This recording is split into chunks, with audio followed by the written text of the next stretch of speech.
ਲਾਹੌਰ ਦੇ ਨਿੱਜੀ ਸੁਸਾਇਟੀ ਵਿੱਚ ਮਾत्र 3 ਬੱਚਿਆਂ ਦੀ ਮੌਤ ਦੇ ਕੇਸ ਵਿੱਚ ਪੇਸ਼ਰਫ ਪੁਲਿਸ ਤਫਤੀਸ਼ ਵਿੱਚ ਦੋਵੇਂ ਕਿਰਦਾਰ ਉਤੇ ਅਹਿਮ ਇਨਕਸ਼ਾਫਾਤ ਸਾਹਮਣੇ ਆ ਗਏ।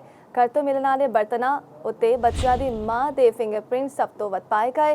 पुलिस तफ्तीश के मुताबिक बच्चों की मां ने जहर अपनी सहेली को मंगवाया। खातून ने जहर बजरिया पार्सल अपने घर से बजवाए सहेली के घर मंगवाया। जोहर टाउन में वाकई सहेली के घर तो जहर अपने घर मंगवाया।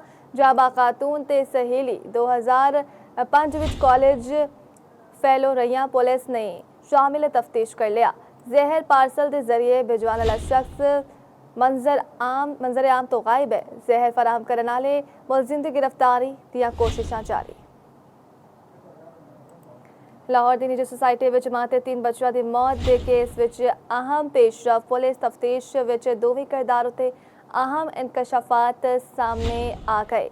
अहम खबर घर तो मिलने वाले बर्तना उत्ते बच्चों की मां के फिंगरप्रिंट सब तो वध पाए गए।